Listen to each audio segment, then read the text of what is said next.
All right, let's dive right into Toni Morrison's incredible short story, Sweetness. It's this really powerful look at colorism and generational trauma. But here's the twist. It's all told from the deeply unsettling perspective of a mother who's trying to justify, well, some pretty awful things. So the story kicks off with this line. It's not a greeting, it's a defense. Right from the jump, you know something's up. The narrator, who we learn calls herself Sweetness, is already pleading her case. And you have to wonder, who is she really trying to convince? Us? Or is she just trying to convince herself? It perfectly sets the stage for a confession that's just drowning in denial. Okay, so where does all this turmoil even start? It all goes back to the moment her daughter is born. And let me tell you, for Sweetness, this isn't a happy occasion. It's a catastrophe. It's the event that just blows up her whole world. Wow, I mean, the mother's reaction is just instant. It's pure revulsion. You see, Sweetness herself is light-skinned, or high yellow, as she puts it, and she is absolutely horrified by how dark her newborn baby's skin is.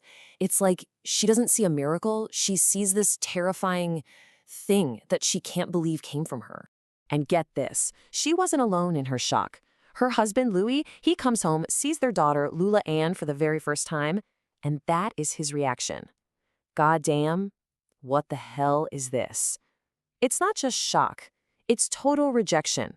Sweetness says he looked at the baby like she was from the planet Jupiter. And of course, he turns all of that suspicion and anger right on his wife. And the fallout from that? It's immediate. It's absolute. Louis is just convinced she cheated, and nothing she says can change his mind. So instead of bringing them together, the birth of their daughter completely shatters their marriage.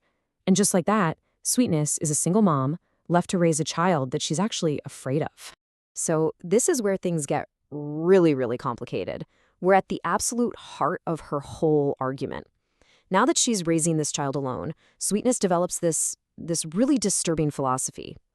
She basically believes that her cruelty isn't actually cruelty at all. No, in her mind, it's some kind of twisted, messed up form of love. And this is it. This is her big defense. You have to understand. She argues that every single harsh word, every cold action, was all a lesson designed to prepare Lula Ann for a brutally racist world that was going to punish her for her dark skin. She genuinely believed she was teaching her daughter the only way to survive. But okay, there's a huge, horrifying gap between what she says and what she actually felt.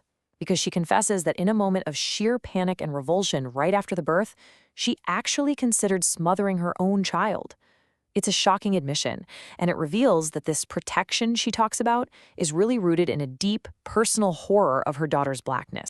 And this training, as she calls it, was a whole system. Think about this. First, she made her daughter call her Sweetness, not Mama. Right there, she's teaching distance, not affection. Then she drilled into her to always keep her head down, to be invisible. She warned her to cross the street if she saw white boys coming. She even kept her inside, just to hide her from people's stares. These weren't life lessons, you know? They were lessons in pure fear. So you have to ask yourself, where does this kind of terrible logic even come from? Well, to really get Sweetness, you have to understand the world that made her. Her fear wasn't born in a vacuum. It comes from this long, painful history of colorism, not just from white society, but from within the Black community itself. And in her own words, she lays it all out. She describes a world where your skin tone decided everything. Lighter skin meant access. It meant safety. It meant a shot at what she calls a little dignity.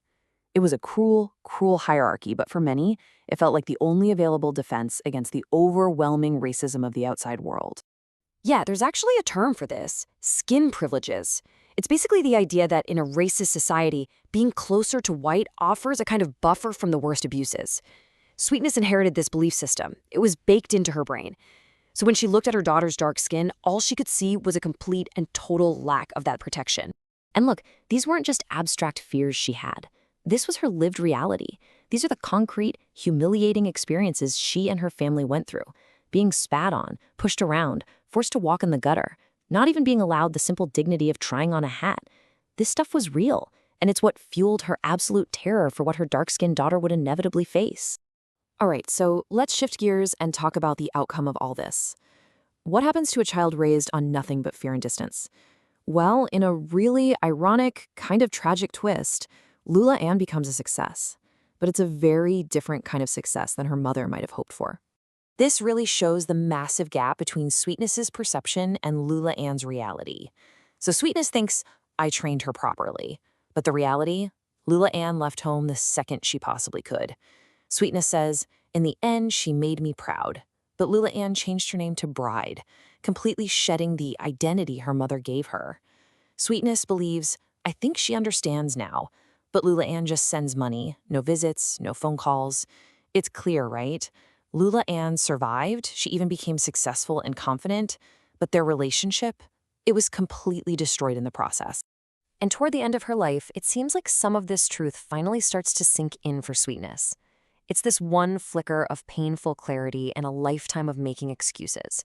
She acknowledges the permanent scars she left, even if she still can't quite bring herself to fully accept the blame. The damage is done and it's irreversible. But the story doesn't stop with that realization. It ends with a piece of news that forces the past, present, and future to just collide. And it leaves us with this huge question. Can this kind of generational trauma ever really be broken? So picture this. Sweetness is 63 years old, she's sick, she's in a nursing home reflecting on her life. And she gets the short note from her daughter, who now calls herself Bride, announcing that she's pregnant. It's the first real contact in years, and it just brings everything flooding back. And these are the story's final chilling lines, which she writes back to her daughter. You are about to find out what it takes. Good luck, and God help the child. What is that? Is it a warning, a curse, just a bitter piece of advice? It's a message that is so heavy with her own painful experience, and she's passing it down to a daughter she barely knows.